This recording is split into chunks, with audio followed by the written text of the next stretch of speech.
el presidente de la República, Andrés Manuel López Obrador, ya se fue de la mañanera muy temprano hoy, 9 de la mañana aproximadamente, 9:05, 9:10, 9:05 aproximadamente, va a la supervisión de las obras, pero antes se va a echar, dice, su desayuno. Así que, bueno, pues gracias por acompañarnos. Estamos transmitiendo desde el Foro 2 de Rompeviento TV, aquí en la Colonia Juárez. Y aunque usted no lo crea, Violeta y yo estamos transmitiendo desde el planeta Tierra. Mi querida Violeta, muy buenos días, bienvenida. Hola Ernesto, muy buenos días a la querida audiencia que nos está acompañando. Y sí, estamos transmitiendo desde el planeta Tierra, Ernesto.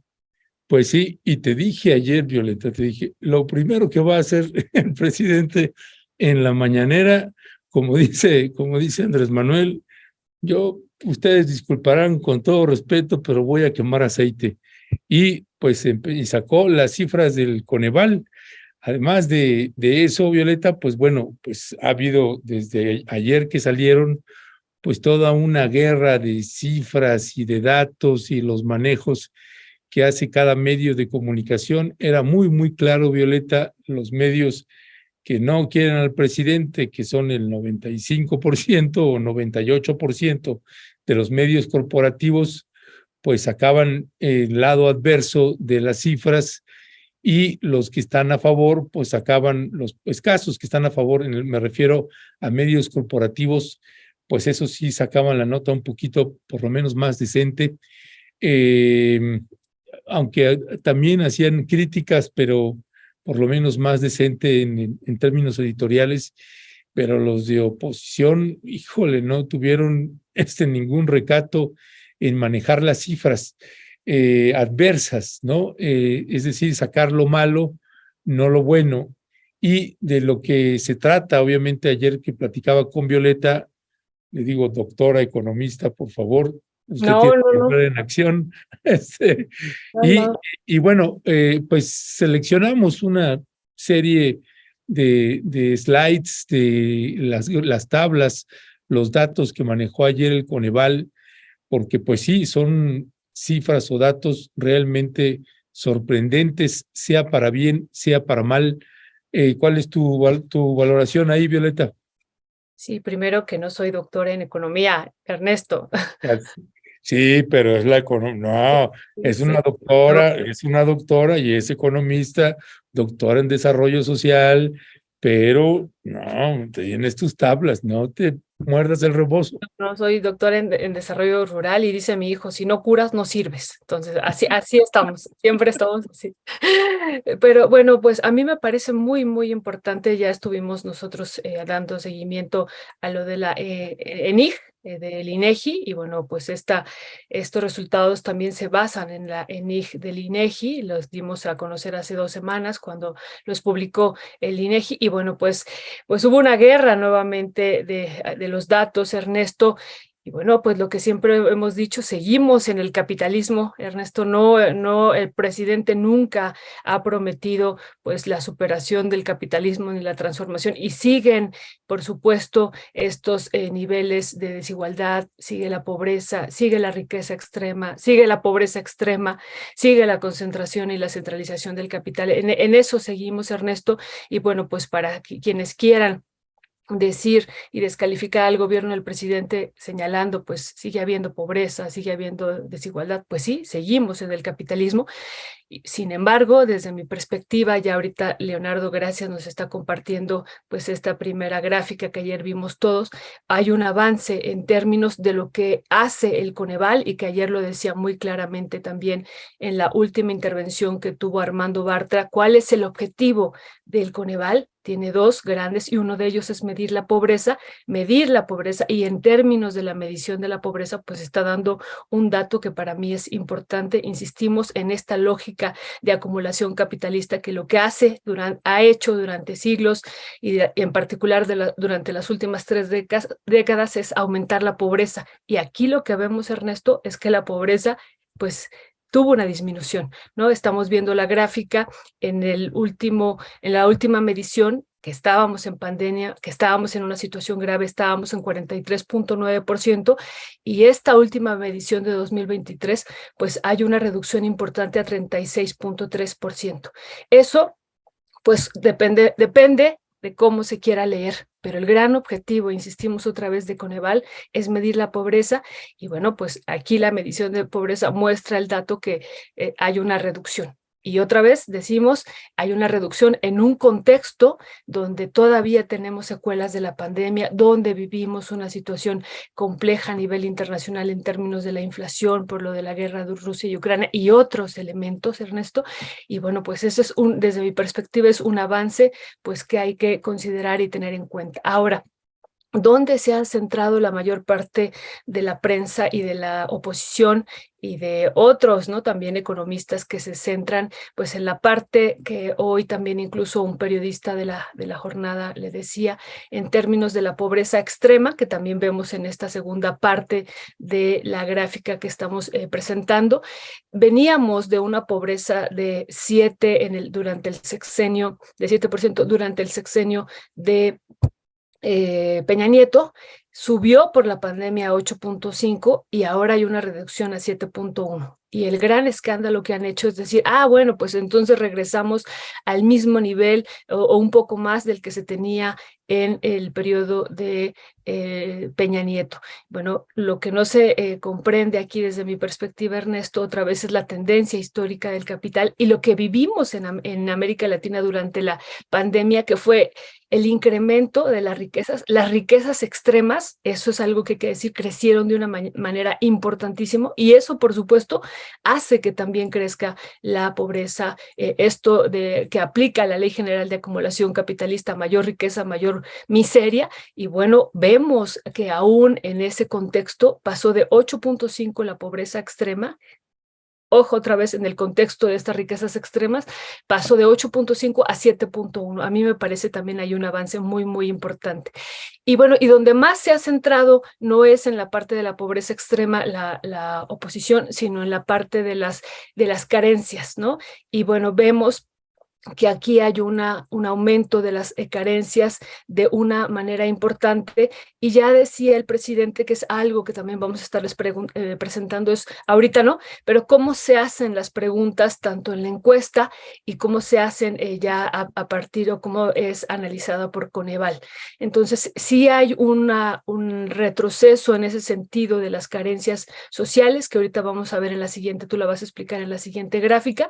Y es ahí también donde me parece pues que este gobierno tiene una posibilidad de leer, de hacer una lectura de estos datos, en donde se tendría que fortalecer pues los programas sociales, donde se tendría que fortalecer las políticas, y eso es algo que también me parece que es importante de los datos que va dando tanto INEGI como Coneval, pues cómo pues ir revirtiendo pues estos procesos que también son inherentes al capital, Ernesto, y que se van haciendo más grandes y más extremos en el mundo, y que bueno, pues me parece a mí un avance histórico, pues a pensar que en el contexto de la pandemia, en el contexto de una situación muy difícil a nivel mundial, pues haya una reducción de la pobreza en un mundo capitalista, Ernesto.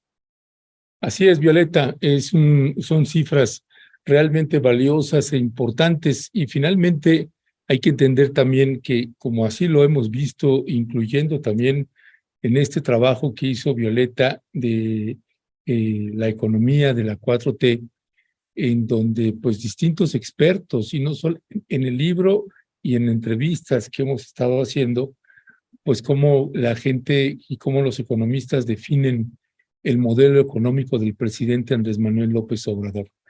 Y hay que entenderlo también en la dimensión del tiempo y en el contexto de las realidades que tuvimos en lo que va de este sexenio del presidente Andrés Manuel López Obrador y de los otros. Sabemos que pues los medios de comunicación, hay unos que están abierta y claramente posicionados en contra del presidente, y entonces van a sacar todo lo peor, lo malo de esta administración usando estas cifras. Y los medios que están abiertamente a favor del presidente van a sacar todo lo bueno que ha hecho esta administración y no van a colocar los datos, no le van a dar relevancia a los datos donde hay carencia. Mire, por ejemplo, este manejo editorial del Universal, ¿no? Si ve usted del lado derecho, en la parte de dice, salud y educación empañan reducción de pobreza. Ese es el manejo. Esto que Violeta ahorita les estaba explicando, que es inédito y lo que reducir la pobreza en situaciones de una pandemia, después de una pandemia y después de una guerra en Ucrania que ha derivado en índices inflacionarios impresionantes en todo el mundo. Pues bueno, este es el manejo que tiene el Universal y así, nos pareció un buen ejemplo. Baja en acceso a salud es por mala pregunta que hizo Coneval, justifica AMLO. Ahora es atención médica gratuita, afirma. Esto hoy, lo refería hoy el presidente López Obrador. Casos de COVID globales aumentan 80% este verano. Bueno, déjenme ir a la siguiente tabla, y en la siguiente tabla precisamente que tenemos para ustedes van a ver precisamente estas cifras, estos datos a los que se refiere o le da más relevancia el Universal y otros medios corporativos. Rezago educativo en 2016 estaba en 18%, en 2022 está en 19.4%. En carencia por acceso a servicios de salud, en el 2016 estaba en 15.6%, en el 2022 está en 39.1%. A eso se refiere con de que si se estaba mal hecha la pregunta o no. Carencia por acceso a la seguridad social de 54.1 a 50.2. Carencia por calidad y espacios de la vivienda de 12 se reduce a 9.1. De carencia por acceso a servicios básicos de vivienda de 19.2 disminuye a 17.8. De carencia por acceso a la alimentación nutritiva y de calidad de 21.9 se reduce a 18.2. Y aquí también uno tiene que considerar precisamente todos los inconvenientes y todo lo que se está haciendo o no, o las decisiones que toma el presidente López Obrador. Estamos hablando de que el rezago, por ejemplo, en accesos a servicios de salud, pues no era un asunto menor, cómo nos tenían y los niveles de corrupción que había, el desmantelamiento en las instituciones de seguridad pública eran verdaderamente atroces. Así que detener la caída, la descomposición y el desmantelamiento de todos los sectores de salud en nuestro país para llevarlos a un entorno privado, pues se detuvo. Y entre la pandemia y el detener y hacer los cambios que se tenían que hacer, pues bueno, hay una reducción y vamos a verla. También creo que ahí sería útil e importante que la propia Secretaría de Salud dé su parte de cuál es la lectura que ellos tienen y qué es lo que se está haciendo al respecto. Pero me parece que sí, que en esta administración tenemos que colocar las luces y las sombras, y estos datos duros pues son bastante útiles para entender procesos que se han estado viviendo en el país y la explicación que nos han ido dando cada vez que se toma una decisión, particularmente, por ejemplo, en la Secretaría de Salud, que me parece, Violeta, que es una de las secretarías que más claridad y más información y ha estado más abierto a responder preguntas que hace la audiencia, que hacen medios de comunicación, y además es una de las secretarías, particularmente el doctor Hugo López-Gatell, que es el que ha estado pues siempre a tiro de cañón de la oposición, tratando de denostar el trabajo que han estado haciendo en esa secretaría. Sí, yo creo que sería muy, muy importante tener su opinión de ellos. Yo creo que van a salir a dar alguna opinión, suponemos, y bueno, si no hay que buscarlos pues para que ellos hagan también una valoración a partir, insistimos, de cómo se formula la pregunta, cómo se hace ya después la interpretación, y bueno, creo que sería muy, muy importante, sobre todo, Ernesto, porque venimos de 30 años de un desmantelamiento del servicio de salud pública brutal, ¿no? Y bueno, entonces esta situación pues se aprovecha ahora por parte de pues muchos sectores, muchos sectores, y no se lee en el contexto del conjunto de la información, o sea, únicamente se reduce a el resultado del Coneval es la carencia en educación y en salud. Ese es como el resultado. Y entonces no se lee en conjunto, por ejemplo, esto que tú acabas de leer, este último, carencia por acceso a la alimentación nutritiva y de calidad. Pasamos, y que eso implica la alimentación, Ernesto, pasamos de 22.2% en el sexenio de Peña Nieto al final a 22.5% en la pandemia, y después ahora con los datos ya del 2022 a 18.2%. Eso es algo pues que también es importante de señalarlo, y esto prácticamente ha sido poco visibilizado. Y esta otra lámina, la tercera lámina que tenemos, también muestra desde mi perspectiva pues una situación importante en términos de avance, porque es la línea de pobreza por ingresos. Y pasamos del 2018 de 49.9% al 2020 al 52.8% en la pandemia, ¿no? Esa pobreza por ingresos se incrementó, y en el 2022 hay una reducción importante, no solo del sexenio de Peña Nieto, sino ya en el contexto de la pandemia a 43.5%, como lo están viendo ustedes.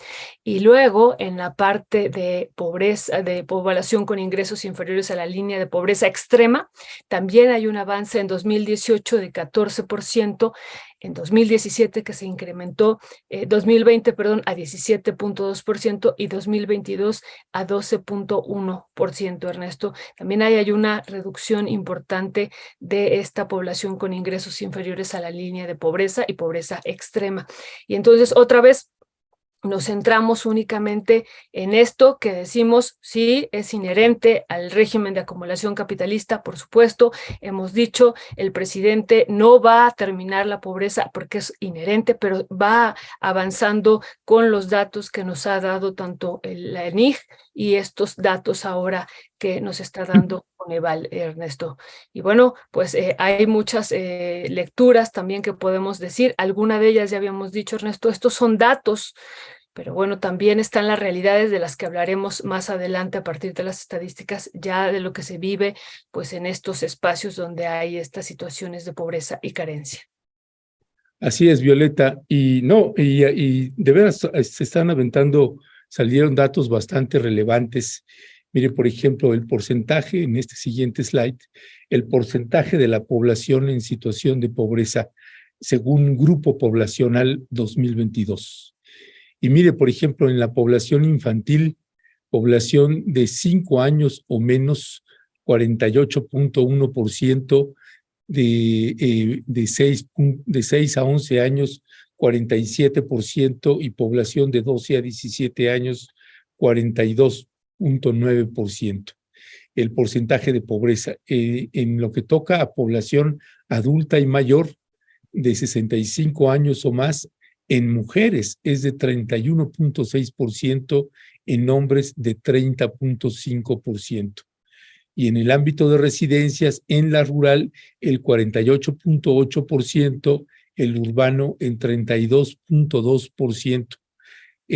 Además, esta presencia de discapacidad de 41.2%, a los de sin discapacidad 35.9%.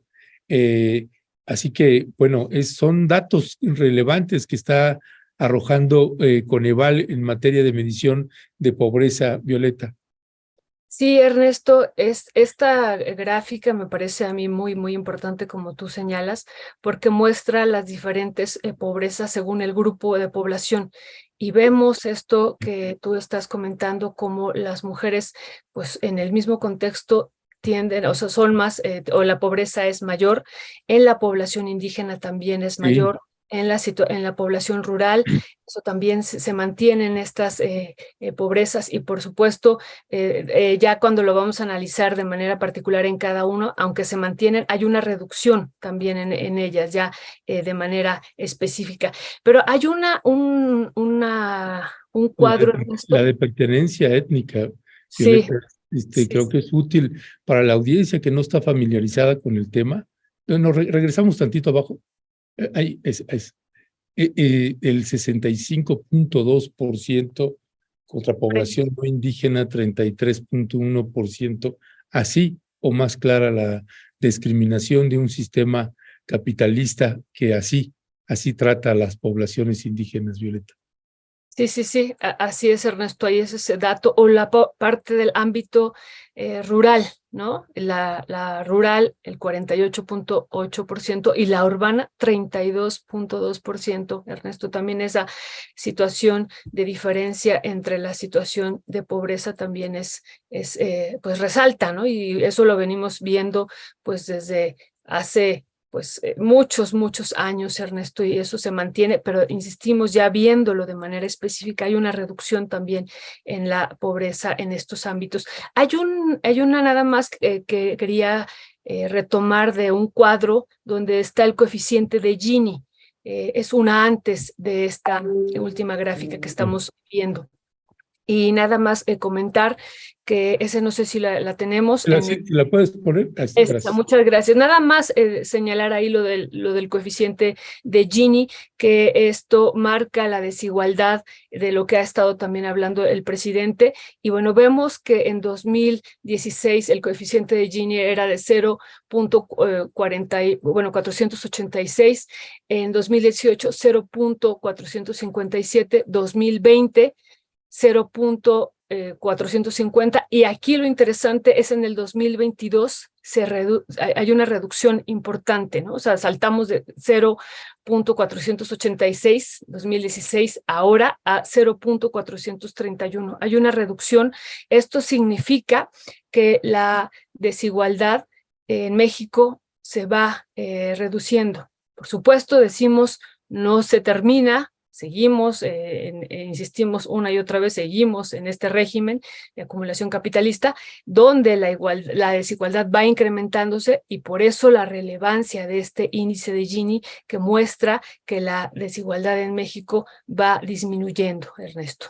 Sí, y nada más aclarar que esto que se refieren allí en el Coneval con el coeficiente de Gini, pues se refiere precisamente a esta medición de la desigualdad que hay, que viene, según entiendo, Violeta, de algún economista italiano, pues el término de Gini, pero es para medir esta desigualdad y qué bueno que retomaste esta tabla porque vale mucho la pena, Violeta, y más también para ir colocando pues en dónde se está posicionando, en dónde está el gobierno del presidente Andrés Manuel López Obrador, que pues no hay que perder de vista que esa es algo que el presidente en estos últimos días, cuando salieron datos del INEGI y ahorita de Hacienda y después ahorita los de Coneval, el presidente pues ha dicho de manera muy clara, estoy feliz.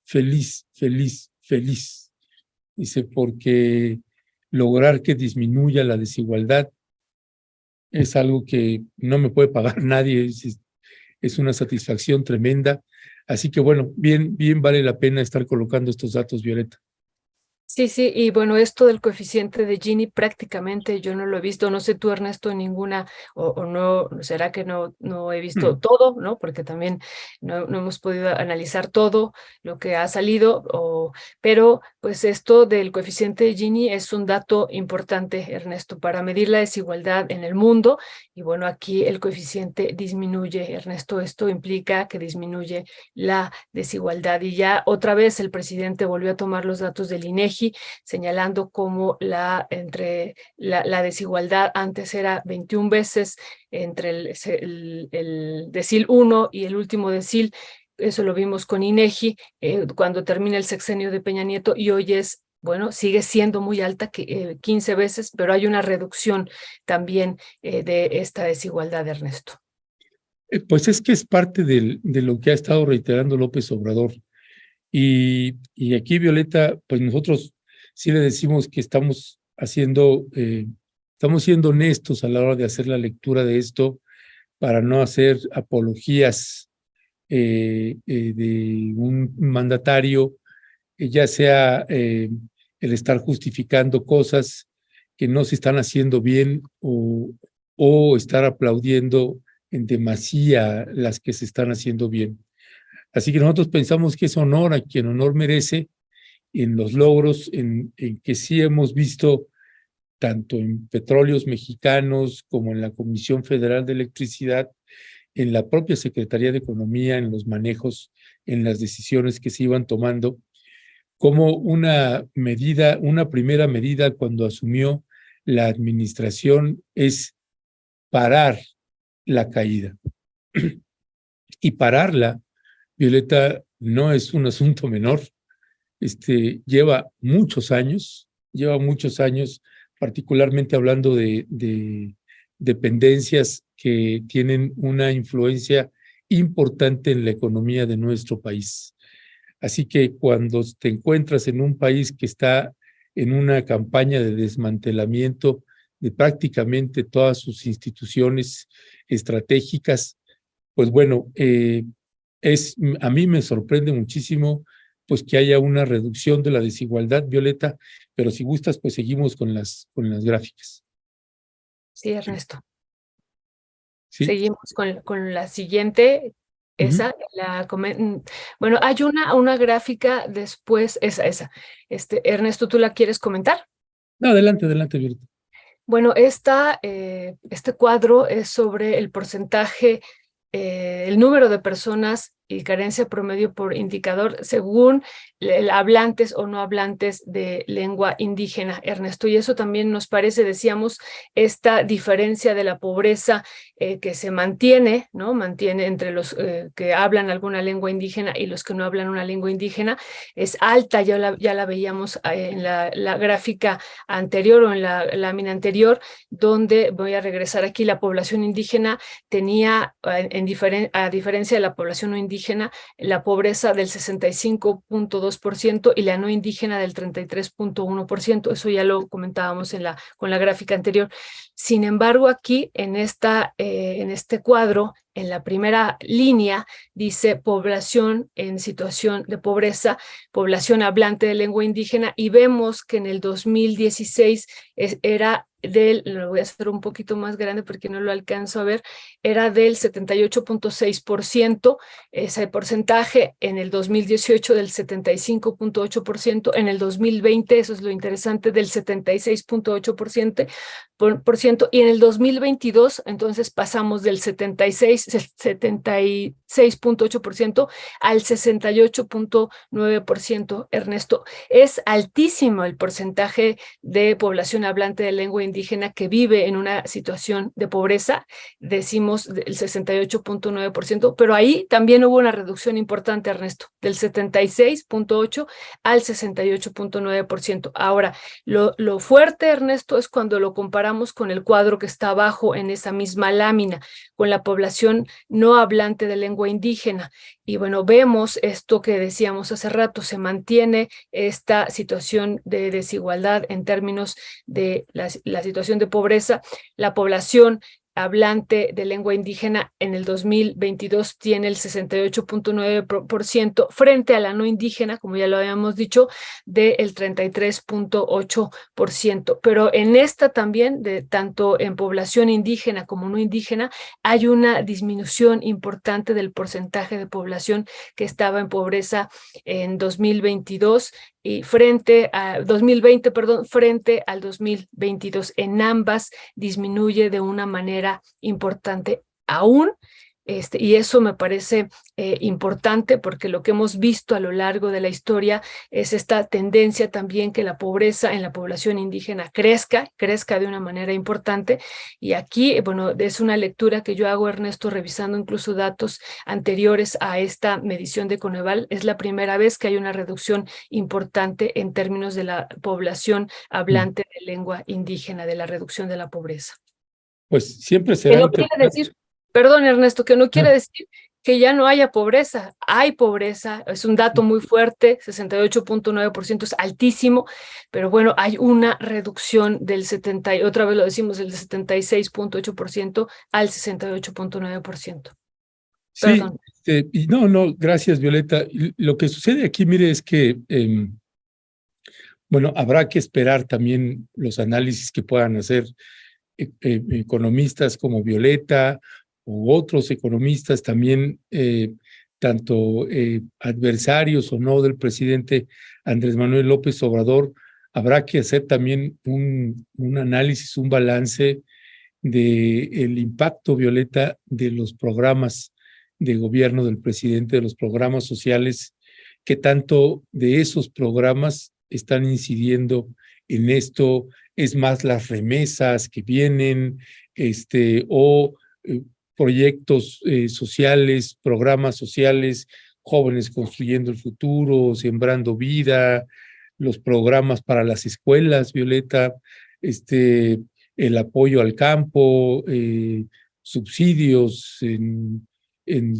al agro, ¿no? También, que es algo también importante para muchos campesinos. En fin, habrá que ver, Violeta, supongo que habrá un estudio también, no sé si en este mismo estudio del Coneval aparece eso o no, pero creo que es algo que también habría que revisarse, ¿no? Sí, que ese era lo segundo que decía ayer Armando Bartra, ¿no? Una primera, digamos, tarea del Coneval es dar y medir la pobreza, y otro tiene que verlo con los programas sociales. Ese es el segundo, pues el segundo planteamiento que él hacía. Y eso, bueno, todavía tenemos que analizarlo, Ernesto. Pero bueno, el presidente decía, ya no va a estar él cuando se den estos datos de la siguiente medición, donde se incluya también ya pues un momento de que no esté ya viviéndose después de la pandemia, sino ya los siguientes 2 años, y donde veremos, desde mi perspectiva, a partir del despliegue de los programas sociales, pues que la pobreza habrá disminuido, según mi interpretación, por lo que estoy viendo en estos datos, aún más, y por cómo hemos estado analizando, porque esto, Ernesto, lo tenemos que también tejer con el gasto público, con el presupuesto que también hemos estado analizando, con el presupuesto de egresos de la Federación, estos 2 billones de pesos que se han destinado, que esto también está reflejado aquí, y que esto, pues bueno, va a seguir creciendo para el siguiente año, en el cierre del sexenio. Y bueno, pues entonces, por supuesto que esto tendrá una repercusión importante. Ahora aquí, algo importante, Ernesto, es también tomar estos datos de manera pues muy seria y ver esta parte de la pobreza extrema, cómo se puede también ir incidiendo en ella de una manera importante para irla reduciendo también, Ernesto. Así es, Violeta. Pues vamos a pasar al siguiente slide porque ya estamos un poquito atrasados. Tenemos que empezar la página, pero este dato, Violeta, pues este es uno de los datos importantes. Población en situación de pobreza según características seleccionadas. Mujeres hablantes de lengua indígenas en zonas rurales. 73.1%. O sea, una reducción, ahí hubo de 1.7%, un 35.4%, 35.4%, una reducción del 0.08%, y en fin, que los datos son muy claros. Es que estoy viendo borroso aquí, no alcanzo a leer, perdón. Si quieres, yo también ahí te apoyo para comentarla, porque la tengo un poquito más grande. Bueno, porque sí, ¿Sí? yo la veo borroso, A mí ¿no? también me pasa eso de repente, que lo veo desde la página. Ajá, ok. ¿Quieres que la comente? Sí, adelante, Violeta. Esta a mí me parece una de las gráficas de Coneval pues más importantes, como tú dices, Ernesto, y muestran la tremenda desigualdad que hay entre primero hombres y mujeres, pero hombres que no hablan una lengua indígena en zonas urbanas y mujeres hablantes de lengua indígena en zonas rurales. Y ahí vemos el contraste de estas desigualdades que decimos que siguen presentes y que tenemos que atender como sociedad. Hemos tenido avances, insistimos, pero hay que seguir viendo esto. Y vemos del lado izquierdo esta gráfica de las mujeres hablantes de lengua indígena en zonas rurales, cómo viven una situación de pobreza. El 73.1% de las mujeres con esta característica viven en una condición de pobreza, y ahí la situación de pobreza extrema y pobreza en general es brutal.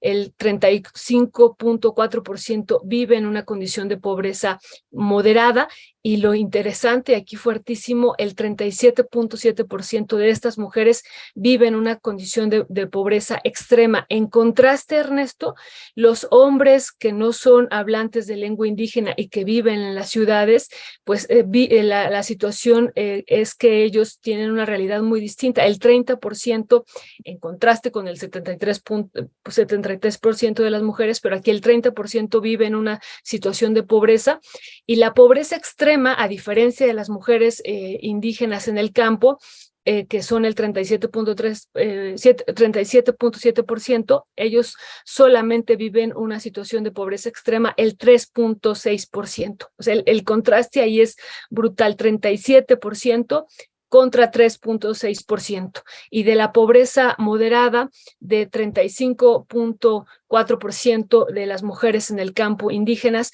frente a 26.6% de hombres no hablantes de lengua indígena en las ciudades. Ernesto, esta gráfica a mí me parece pues que muestra estas grandes contrastes que tenemos en la nación mexicana entre hombres, mujeres, entre población urbana y rural, hablantes de lengua indígena y no indígena. No, el dato es demoledor. Ahora usted tiene que leer también que estos niveles de pobreza también, si es pobreza y pobreza extrema, pues nada más imagínese, y si entonces hablamos de un 35 y un 37%, pues ninguna de las dos es que sea halagadora. Y también cuando uno hace la sumatoria, pues es tremendo el dato, como también marcado, muy marcado, esto de las personas no indígenas que viven en zonas urbanas, los que vivimos en ciudades, que tenemos una condición de vida completamente distinta, y más si no eres indígena, que esto definitivamente se traduce también en un modelo de discriminación histórico de décadas, no solamente es de México, sino del mundo entero.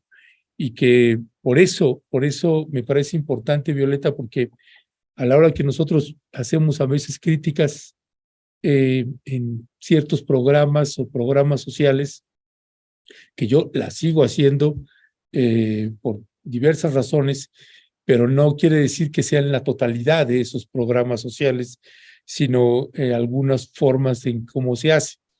Pero una cosa es decirlo desde acá y otra cosa es vivir allá en pueblos y comunidades, en familias que no habían visto 10,000 pesos en su vida, en un año o medio año, y de pronto pues los ves con programas como Sembrando Vida u otros que, insisto, pensamos que tenemos algunas diferencias en cómo se llevan a cabo algunos programas, pero una cosa es decirlo desde la comodidad de una silla, en una universidad, en un medio de comunicación,